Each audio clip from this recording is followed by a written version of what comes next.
ولقد ذرأنا لجهنم كثيرا من الجن والإنس لهم قلوب لا يفقهون بها ولهم أعين لا يبصرون بها ولهم آذان لا يسمعون بها أولئك كالأنعام بل هم أضل أولئك هم الغافلون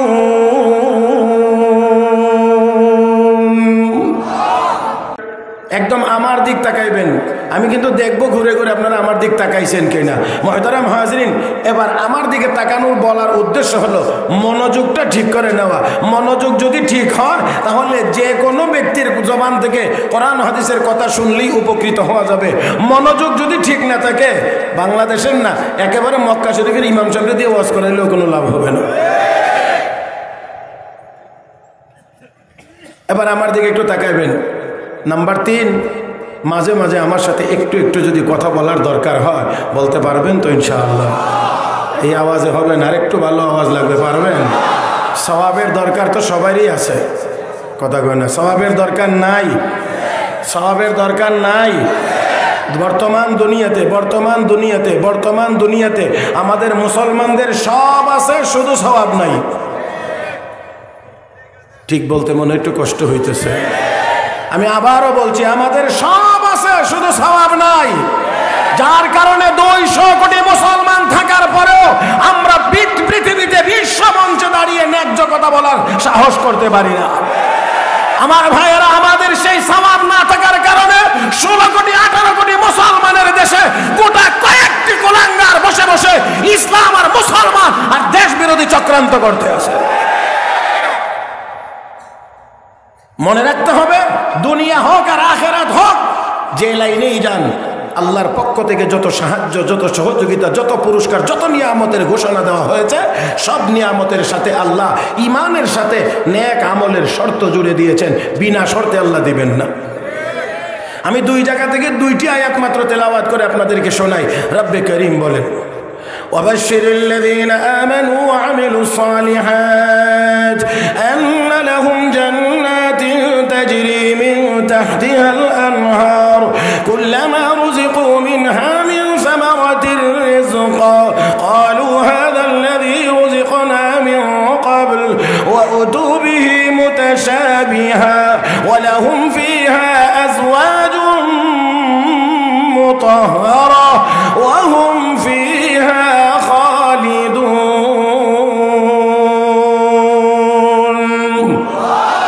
মাশাআল্লাহ বলবেন যদি তার একটু জোরে কোন আল্লাহ বলেন ইমানদার নেককার ইমানদার হওয়ার পরে যারা নেককার ইমানদারদেরকে হাবিব আপনি জান্নাতের সুসংবাদ দেন তাহলে শুধু ইমানদার না নেককার কথা কন শুধু ইমানদার নয় নেককার ইমানদার যারা তাদেরকে জান্নাতের সুসংবাদ দেন 2 নম্বর আরেকটি আয়াত আমি আপনাদেরকে তেলাওয়াত করে শোনাই আল্লাহ রাব্বুল আলামিন বলেন ওয়া'দাল্লাহুল্লাযীনা আমানু মিনকুম ওয়া আমিলুস সালিহাত লা ইস্তাখলিফান্নাহুম ফিল আরদ কামা ইস্তাখলাফাল্লাযীনা মিন ক্বাবলিহিম ওয়া লা ইউমাক্কিনান্না লাহুম দীনাহুম আল্লাযী ইরতাদা লাহুম ওয়া লা يبدلنهم من بعد خوفهم أمنا يعبدونني لا يشركون بي شيئا ومن كفر بعد ذلك فأولئك هم الفاسقون الله رب العالمين বলেন নেককার ইমানদারদের সাথে আল্লাহর 3টি ওয়াদা কয়টা আল্লাহর 3টা ওয়াদা 1 নম্বর হলো পৃথিবীর শাসন ক্ষমতা আমি আল্লাহ ইমানদারদেরকে দান করব 2 নম্বর ওয়াদা আমি আল্লাহ ইসলাম ধর্মকে দুনিয়াতে সুপ্রতিষ্ঠিত করে দেব 3 নম্বর ওয়াদা সারা দুনিয়ার সকল কাফের বেঈমান জালেম ফাসিক ফুজ্জারদের হুমকি দামকি আর জুলুমের হাত থেকে নেককার ইমানদারদেরকে আমি আল্লাহ নিরাপত্তা দান করব কয়টা ওয়াদা কয়টা নিরাপত্তা আসল নিরাপত্তা দেওয়ার মালিক কে আমার সাথে দয়া করে আরেকটু আওয়াজ করবেন সবগুলো জবান খুলবেন। এখন আর নীরব থাকার সময় না। জানেন না, দেখেন না, বুঝেন না দেশের অবস্থা কোন দিকে যাইতে আছে। কত চিল কাক শকুনেরা বাংলার আকাশে চক্কর দিচ্ছে আমার আপনার ইসলাম আর মুসলমানিত্বকে কেড়ে নেওয়ার জন্য। আমার ভাইয়েরা, এই মুহূর্তে এখান থেকে আল্লাহু আকবারের আওয়াজ হবে এত জোরে, শয়তান যেন বাংলাদেশের সীমানার ভিতরে দাঁড়াইতে না পারে।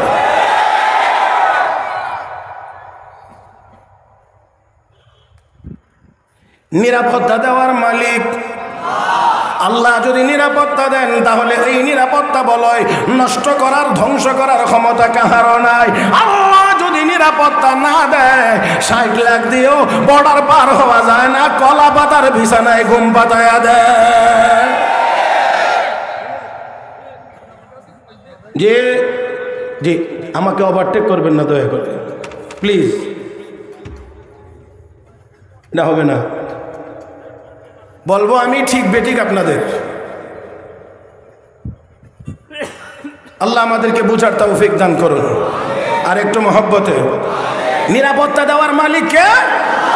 আল্লাহ যদি নিরাপত্তা দেন, আগুনের ভিতরে ফেলাইলেও পোড়ানো যায় না, সমুদ্রে বাচ্চা ছেড়ে দিলেও ডুবানো যায় না, আকাশে নিক্ষেপ করে দিলেও উড়ানো যায় না। হেফাজত করেন কে? আর যদি আল্লাহ হেফাজত না করেন, আল্লাহ যদি হেফাজত না করেন, আল্লাহ যদি হেফাজত না করেন, আমার ভাইয়েরা একেবারে নিজের পকেটের লোক দিয়া সব কিছু বেষ্টন করে রাখলেও 45 মিনিটের বেশি সময় পাওয়া যায় না।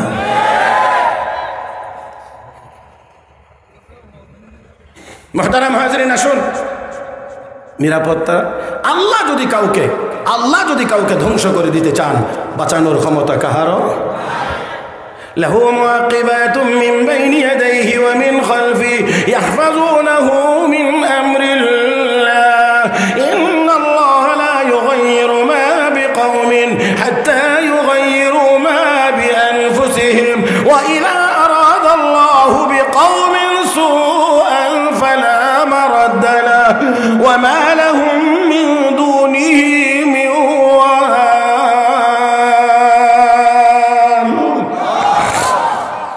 আল্লাহ যদি কাউকে ধ্বংস করে দিতে চান, প্রতিহত করার কোনো ক্ষমতা কাহারও নাই। আমার ভাইয়েরা, এই বিপদ থেকে বাঁচানোর ক্ষমতাও কাহারও নাই। আমার আল্লাহ যদি হেফাজত করেন, সারা দুনিয়ার সবাই মিলে বেষ্টন করলেও মারবার কোনো ক্ষমতা নাই। আমার আপনার নবীর বাড়িটা ঘেরাও করেছিল কাফের বেঈমানেরা, শতাধিক যুবক হাতে তরবারি নিয়ে দাঁড়িয়েছিল, শুধু নবী বের হবে আর হত্যা করবে। আমার আল্লাহ এর ভিতর দিয়ে আমি হেফাজত করব। মারবে তো দূরের কথা, এক নজর দেখার সুযোগও তাদেরকে দেওয়া হবে না। দাঁড়িয়েই ছিল শুধু নবী কোন দিক দিয়ে গেলেন, তারা মারবে তো দূরের কথা, দেখার নসিবও তাদের হয় নাই। তাহলে এই নিরাপত্তা বেষ্টনীটা, এই নিরাপত্তা ব্যবস্থাটা কার পক্ষ থেকে? আল্লাহ। তাহলে দেখেন, আল্লাহ বলেন সব জালিমের জুলুমের হাত থেকে, সকল শক্তির হুমকি ধমকি থেকে মুসলমানদেরকে আমি আল্লাহ নিরাপত্তা দান করব। শর্ত হলো ইমানদার হওয়ার পাশাপাশি কি হওয়া লাগবে? নেককার। আল্লাহ আমাদের সবাইকে নেককার হওয়ার তৌফিক দান করুন, সবাই বলি আমিন। মুহতারাম হাজরিন, এতক্ষণে আমি আপনাদের চেহারা সুরতের দিকে তাকাইলে মনে হয় যে এখন কিছু কথা বলা যাবে, আপনারাও মনে হয় শুনবেন। হ্যাঁ, আল্লাহ তুমি সবাইকে তৌফিক দান করো। আমি আপনাদের খেদমতে কয়েকটি কথা বলবো, আঙ্গুলে গনে গনে, একটু খেয়াল করে আপনারা শুনবেন ইনশাআল্লাহ। আমার সাথে একটু জবাব দিবেন, আদান প্রদানে থাকবেন। 1 নম্বর কথা হলো, আমরা এই দুনিয়াতে কেহই ছিলাম না, আমরা এই দুনিয়াতে কেহই আসি নাই, আমাকে আপনাকে পাঠানো হয়েছে। মাশাআল্লাহ। এবার কি আপনারা বলবেন যে কে পাঠাইছেন? মাশাআল্লাহ। 2 নাম্বার, নির্দিষ্ট একটি সময় পার হয়ে গেলে এই দুনিয়াতে আবার আমরা কেউ চাইলেও থাকতে পারবো না, আমাকে আপনাকে নিয়ে যাওয়া হবে। কে নিয়ে যাবেন? 3 নাম্বার, নিয়ে যাওয়ার পরেই শেষ নয়, মরে গেলাম এখান পর্যন্তই শেষ নয়, আবার আমাকে আপনাকে পুনরায় জীবিত করা হবে। কে করবেন? 4 নম্বর কথা হলো, শুধুমাত্র জীবিত করবেন আর ছেড়ে দিবেন এমন না, দুনিয়ার জীবনে যতটুকু হায়াত আমাকে আপনাকে দেওয়া হয়েছিল, এই হায়াতের পরিপূর্ণ হিসাব আমার আপনার কাছ থেকে নিবেন। আবার একটু চিৎকার মেরে বলেন, কে নিবেন? তাহলে ছিলাম না, পাঠাইছেন আল্লাহ। আবার চাইলেও থাকতে পারবো না, নিয়ে যাবেন আল্লাহ তাহলে এবার একটু চিন্তা করেন, পাঠাইলেন আবার নিয়ে যাবেন, তাহলে এই পাঠানোর পিছনে কি কোনো উদ্দেশ্য নাই নাকি কোনো উদ্দেশ্য আছে? হ্যাঁ হ্যাঁ, পাঠানোর পিছনে কোনো উদ্দেশ্য নাই না উদ্দেশ্য আছে? উদ্দেশ্য কি? আমরা আল্লাহর গোলামি করব, আমরা আল্লাহর ইবাদত করব, আমরা আল্লাহর কদমে সেজদা দেব, আমরা আল্লাহর হুকুম মেনে চলব, আমরা নবীর নুরানি তরিকা মোতাবেক চলব। এই জন্যই তো আমাদেরকে দুনিয়াতে পাঠানো হয়েছে, শুধু খাওয়ার জন্য না, শুধু ঘুমানোর জন্য না, দুনিয়ার ভোগ বিলাসিতার জন্য না। মুহতারাম হাজিরিন, পাঠানো হয়েছে আমাকে আপনাকে আমার আল্লাহর গোলামি করার জন্য। আর গোলামি যে করবে সে মানুষ হবে, যে গোলামি করবে না আল্লাহর দরবারে সে মানুষ বলে গণ্য হতে পারবে না। কারণ আল্লাহ বলছেন আমি মানুষকে একমাত্র, মানুষ এবং জিনকে একমাত্র একমাত্র একমাত্র আমার ইবাদতের জন্য বানাইছি।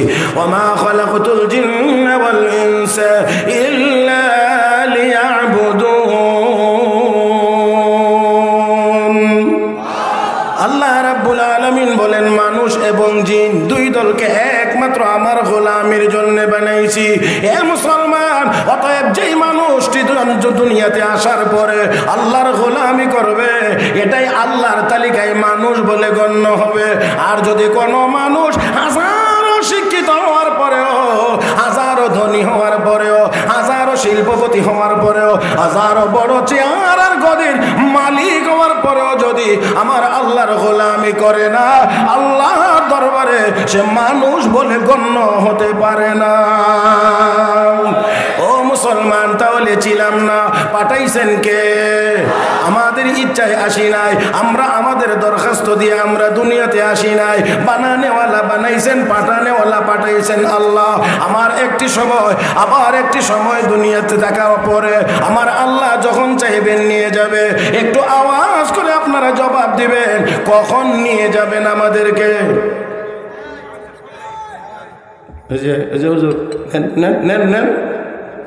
আর দ্বিতীয়বার আমরা দেখায়েন না, ডিস্টার্ব করবেন না দয়া করে।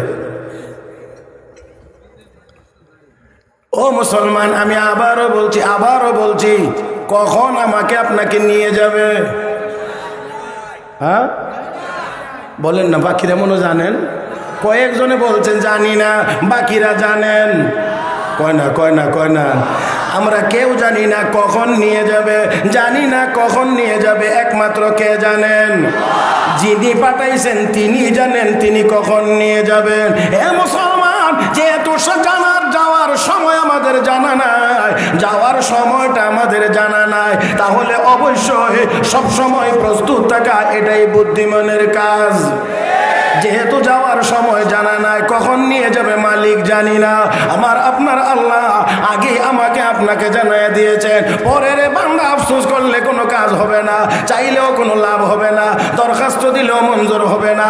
অনেকেই বলবে আল্লাহ আমরা তো দুনিয়াতে বুঝতে পারি নাই, এখন থেকে বুঝেছি, আল্লাহ আমাদেরকে একটু সময় দাও।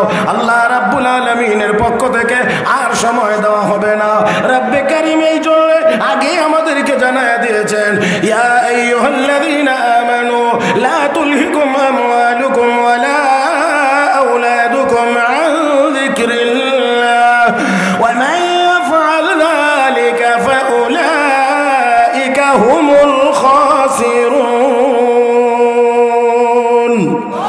ওয়া আনফিকু মিম্মা রাযাকনাকুম মিন ক্বাবলি আন ইয়াতিয়া আহাদাকুমুল মাউত ফায়াকুল ربي لولا أخرتني إلى أجل قريب فأصدق وأكن من الصالحين ولن يؤخر الله نفسا إذا جاء أجلها والله خبير بما تعملون।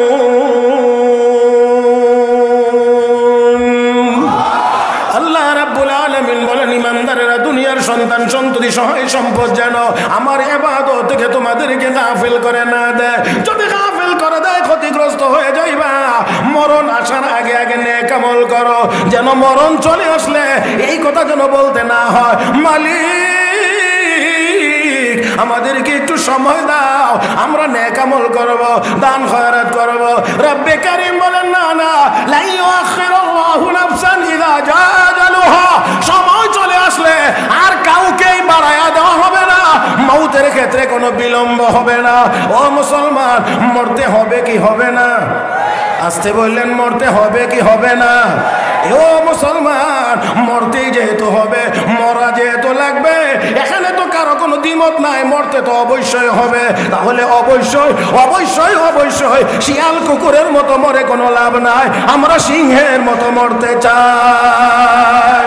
আমার ভাইরা, আমার বন্ধুরা, তাই আসল বলতে চাই, দুনিয়াতে ছিলাম না, মালিক আমাকে আপনাকে পাঠাইছেন, আবার মালিক আমাকে আপনাকে নিয়ে যাবেন, কখন নিয়ে যাবেন সেটাও জানি না। অতএব সদা সর্বদা প্রস্তুত থাকতে হবে মরণের জন্য। হে মুসলমান, এমন ভাবেই মরতে হবে যেই কোনো সময় মরলে যেন মালিক খুশি হয়ে ডাক দেয়, ইয়া আইয়াতুহান নাফসুল মুতমাইন্না ইরজিই ইলা রাব্বিকি রাদিয়াতাম মারদিয়া ফাদখুলি ফি ইবাদি ওয়াদখুলি জান্নাতি। আরে বান্দা, আমি আল্লাহ তোর উপরে সন্তুষ্ট, তুই আমার উপরে সন্তুষ্ট। আমার নেককার বান্দাদের কাফেলায় যোগ দে আর জান্নাতের ভিতরে প্রবেশ কর। আল্লাহ যেন আমাদেরকে এমন ভাবে যাওয়ার সুযোগ দেন। হে মুসলমান, সেই জন্য আমাদেরকে প্রস্তুত থাকতে হবে।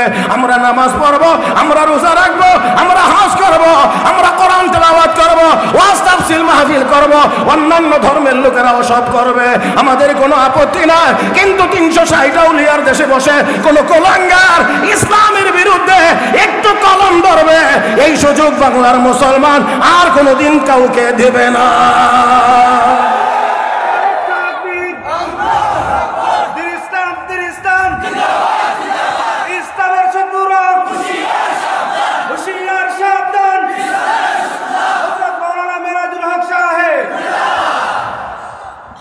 তাকবীরের ভলিউম অদূর হয়ে, আপনারা নবীগঞ্জের মানুষ, হ্যাঁ, গঞ্জটা তো নবীগঞ্জ, কথা কয় না তো। নবীগঞ্জের মানুষ, নবীর প্রেমে আওয়াজ আর একটু ছোট হওয়া দরকার ছিল।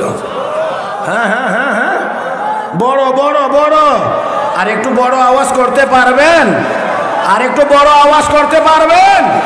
আওয়াজটা এমন হওয়া চাই, এই জমিনে, পবিত্র জমিনে বসে ইসলাম আর মুসলমানের বিরুদ্ধে, এই দেশের স্বাধীনতার সার্বভৌমত্বের বিরুদ্ধে যারা চক্রান্ত আর ষড়যন্ত্র করে, এদের কলিজার পানি যেন শুকায়া যায়। আমার ভাইয়েরা, তাহলে যদি পারেন একটু হাত তুলেন তো, ডাইন হাত, ডাইন হাত সোজা করেন, বাঁকা করেন না, সোজা রাখেন। এবার মুট করেন, আমার মতো দেখেন, একটু মুট করেন মুষ্টিবদ্ধ হয়ে। এবার আমার সাথে একটু কথা বলেন, জমিন কার? আসমান কার? চন্দ্র সূর্য কার? আমরা কার?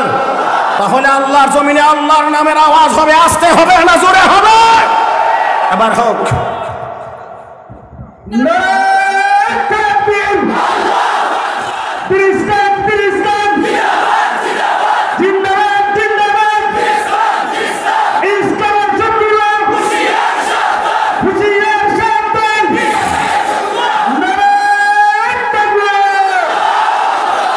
আমার ভাইয়েরা, এবারে গিয়ে কিছুটা হয়েছে, কিছুটা হক আদায় হয়েছে, নবীগঞ্জের হক কিছুটা আদায় হয়েছে। আমার ভাইয়েরা, জি জি জি, দয়া করে ভিন্ন দিকে আমরা যাব না, অযথা কেউ হাসারও চেষ্টা করব না, এটা হাসার মজলিস না, এটা মনে রাখতে হবে। এটা কোরআন হাদিসের মাহফিল, এই জায়গাতে আমাদের সর্বোচ্চ আদব, শৃঙ্খলা, নিয়ম সব কিছু আমরাই মেনটেন করে চলবো, আমরাই মেনে চলবো। আল্লাহ আমাদেরকে তৌফিক দান করুন। মুহতারাম হাজরিন, তাই আসুন, আমি বলছিলাম হাতে গোনে 4টা কথাই বলবো, খুব বেশি লম্বা কথা বলবো না। তাই আসুন, বলছিলাম 1 নাম্বার ছিলাম না, কে পাঠাইছেন? আল্লাহ আল্লাহ আল্লাহ। এখানে আরো অনেক কথা আছে, আমি এতগুলো কথা বলতে চাই না। বানাইতে গিয়ে, পাঠাইতে গিয়ে আল্লাহ আমাকে আপনাকে এই পৃথিবীর সমস্ত মাখলুকাতের মধ্যে শ্রেষ্ঠ এবং সুন্দর বানাইছেন। সবচেয়ে বেশি সুন্দর, সবচেয়ে বেশি সুন্দর, মানুষের চেয়ে বেশি সুন্দর কোনো প্রাণী আল্লাহ এই পৃথিবীতে সৃষ্টি করেন? আলহামদুলিল্লাহ কোন? এটা তো আমার কথা না, কোরআন শরীফ আল্লাহ নিজে বলছেন, ওয়াতিন ওয়াজ্জাইতুন ওয়া তুরি সিনিন ওয়া হাযাল বালাদিল আমিন লাকাদ খালাকনাল ইনসান লাকাদ খালাকনাল ইনসানা ফি আহসানি তাকওয়িম।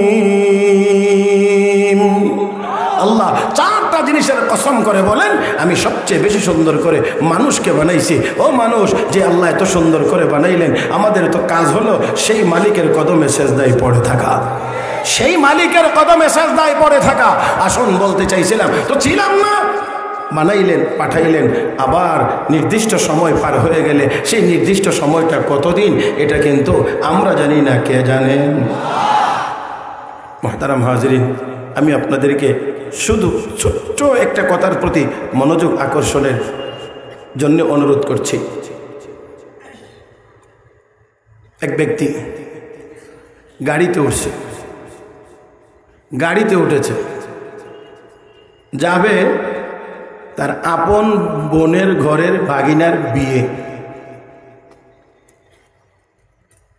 রাস্তায় মোটামুটি অর্ধেক অতিক্রম করে ফেলেছে। হঠাৎ করে ওই প্রান্ত থেকে ফোন আসছে, যেই ছেলে বিয়ে করবে সেই ছেলের ছোট ভাই। ফোনের রিসিভ করেই বুঝতে পারতেছে কান্নাকাটির শব্দ শোনা যাচ্ছে। কি হয়েছে? ওই দিক থেকে ছোট ভাগিনা বলতেছে, মামা আর এসে কি করবেন, ভাইয়া তো কিছুক্ষণ আগে অ্যাক্সিডেন্টে মারা গেছে। কিছুক্ষণ আগে অ্যাক্সিডেন্ট করে মারা গেছে। বলেন দেখি, মামা যাচ্ছে ভাগিনার বিয়েতে, যেই ভাগিনা বিয়ে করবে সেই ভাগিনাকে নিয়ে মোটামুটি বিয়ের যে স্বাভাবিক আনন্দ, সেই আনন্দ তো অবশ্যই হবে। কিছুক্ষণের মধ্যেই বাড়ি থেকে পৌঁছাইতে পারে নাই, রাস্তার মধ্যেই খবর চলে এসেছে ভাইয়া আর দুনিয়াতে নাই। আমি আপনাদেরকে বলছি, আল্লাহ সবাইকে অ্যাক্সিডেন্টের মৌত থেকে হেফাজত করুন। আমি সেই কথা বলছি না, অ্যাক্সিডেন্ট হোক বা না হোক, মৌত তো হইতে পারে। কথা কয় না, মৌত তো হইতে পারে। তাহলে যেই মৌতের কোনো নিশ্চয়তা নাই, জানি না কখন মরবো, সেই মৌতের জন্য প্রস্তুতি নিতে সময় নির্ধারণ করা যায় না। এই বছর না পরের বছর, 2 বছর না 5 বছর পরে, সময় না। ওয়ালামু আন্নাল্লাহ ইয়াহুলু বাইনাল মারই ওয়া কলবি। মনে রাখবে দুনিয়ার মানুষ, তোমার মনের পরিকল্পনা আর তোমার দেহের বাস্তবায়নের মাঝখানে আমি আল্লাহর মৌতের হুকুম চলে আসতে পারে। তখন আর এই নেক আমল বাস্তবায়ন করার সুযোগ তুমি পাইবা না। মুহতারাম হাজিরিন, তাহলে আসুন আমাকে আপনাকে নিয়ে যাবে মৌত পর্যন্ত। দুনিয়ার সব মানুষ একমত, মৌত পর্যন্ত দুনিয়ার সব মানুষ একমত। আমরা ছিলাম না যেমন, থাকবো না তেমন, মরতে হবে, এটা নিশ্চিত।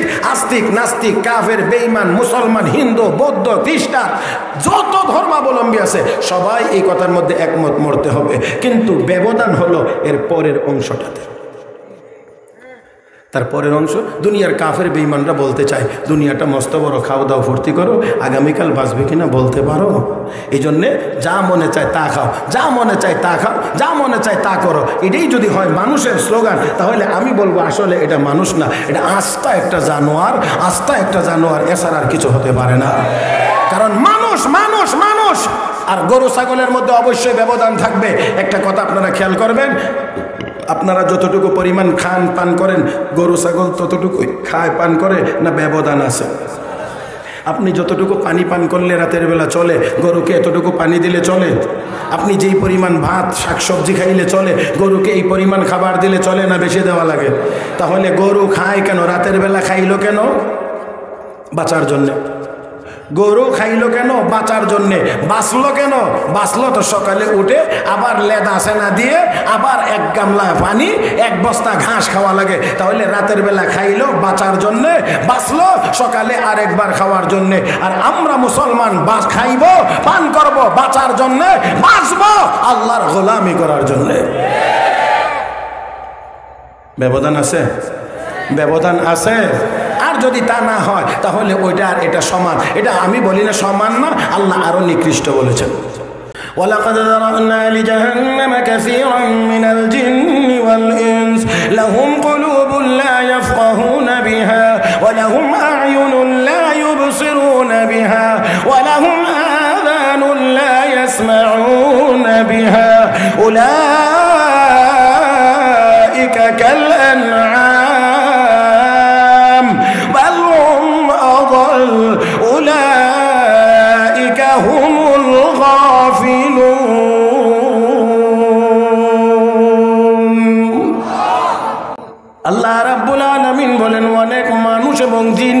দিয়েছি জাহান্নামের জন্য, যাদেরকে হৃদয় দিয়েছি বুঝে না, চোখ দিয়েছি দেখে না, কান দিয়েছি শুনে না। রব্বে কারীম বলেন উলাইকা কাল আনআম, তারা চতুষ্পদ জীবজন্তু জানোয়ারের মতো, বালহুম আযাল, আল্লাহ বলেন এর চেয়েও আরো বেশি পথভ্রষ্ট। আমার আল্লাহ বলেন এরা জীবজন্তু জানোয়ারের চাইতেও আরো নিকৃষ্ট। এ মুসলমান, আওয়াজ করে বলুন, আমরা কি জীবজন্তু জানোয়ারের চাইতে নিকৃষ্ট হতে চাই? আর একটু জোরে বলেন। রাসূলের সাহাবী হযরত সাফিনা রাদিয়াল্লাহু তাআলা আনহু যুদ্ধের মাঠে একা হয়ে গিয়েছেন, একা, কাফেলা চলে গেছে, টের পান নাই কোন দিকে গিয়েছে। ও মুসলমান, একা একা দাঁড়িয়ে আছেন, এমন সময় দেখেন বাঘ আসতেছে হামলা করার জন্য। নবীর সাহাবী এখানে দাঁড়িয়ে স্টেট বলে দিলেন, রে বাঘ, তুই কি আমাকে চিনতে পারছিস? আমি মুহাম্মদুর রাসূলুল্লাহর সাহাবী, আমি একজন মুসলমান, আমি একজন মুসলমান। এই কথা বললে বাঘ আর হামলা করে না। এবার বাঘ তার দেহটা হাঁটুগুলো ভেঙে দেহটা ছোট করে নিচু করে লেজ দিয়ে ইশারা করে, আপনি আমার পিঠে সওয়ার হন, আমি আপনাকে আপনার কাফেলা পর্যন্ত পৌঁছায়া দেব। আরেকটু জোরে কোন আল্লাহু আকবার। নবীর সাহাবী উঠলেন, বাঘ সোজা হয়ে দাঁড়াইলো, কতটুকু চলে, আবার গিয়ে নাক লাগায় মাটিতে, আবার ঘ্রাণ নিয়ে উপর সামনের দিকে আগায়, আবার গিয়ে নাক লাগায়। হে মুসলমান, বাঘের কাছে তো রাডার নাই, বাঘের কাছে তো মোবাইল নেটওয়ার্ক নাই, আধুনিক কোনো যন্ত্রপাতি নাই, ওই বাঘ কেমন করে রাস্তা নির্ণয় করবে মুসলমান মুজাহিদিনরা কোন রাস্তা দিয়ে গেছে? বাঘের কাছে একটি আছে যন্ত্র। হে মুসলমান, বাঘ একটু পরে পরে গিয়ে নাক লাগায় মাটিতে, তার কারণ হলো মুসলমানের কদম যেখানে পড়বে ওই জায়গায় তাওহীদের ঘ্রাণ থাকবে। মুসলমানের কদম যেখানে পড়বে এখানে তাওহীদ আর একত্ববাদের সুঘ্রাণ থাকবে। বাঘ ওই কামটাই করে, নাক লাগায়া এখান থেকে ঘ্রাণ নিয়ে নিয়ে আল্লাহর নবীর সাহাবীকে কাফেলা পর্যন্ত পৌঁছায় দিয়েছেন। হে মুসলমান, আইরে জাতি, আমরা চিনতে পারলাম না আমরা কোন জাতি, আমাদের পূর্বপুরুষ কেমন ছিলেন, আমাদের পূর্বপুরুষেরা কেমন ছিলেন, আমরা কেমন হওয়ার কথা ছিল। ও মুসলমান, আমি তো এই জন্যে মাঝে মাঝে বলি, আমরা ওই মুসলমান যারা লাঠি দিয়ে গুঁতো দিয়েছি, মদিনার ভূমিকম্প বন্ধ হয়ে গিয়েছে, আমরা ওই মুসলমান মসজিদে নববীর মিম্বরে দাঁড়িয়ে ইয়া সারিয়াতুল জাবাল বলেছি, আওয়াজ 1000 মাইল দূরে পৌঁছে গিয়েছে। আমরা ওই মুসলমান রাতের অন্ধকারে যুদ্ধের ঘোড়া নদীর উপর দিয়ে দৌড়িয়েছি, এক ফোঁটা পানি লাগে নাই। আমরা ওই মুসলমান জঙ্গলে গিয়ে ভাষণ দিয়েছি, জঙ্গলের সব প্রাণী ভাষণ শুনে জঙ্গল ত্যাগ করে খালি করে দিয়েছে। আমরা ওই মুসলমান যারা নামাজের মুসল্লা বিছাইয়া আমরা নদী পার হয়েছি, আল্লাহু আকবারের আওয়াজ দিয়ে বাতিলের মসনদ ভেঙ্গে চুরমার করে দিয়েছি। সেই মুসলমান 200 কোটি মুসলমান 60 লাখ ইহুদির সামনে মাথা নত করার জাতি হতে পারে না।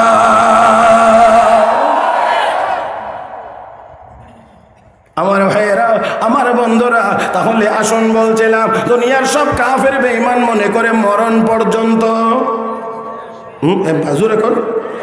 মরণ পর্যন্ত শেষ।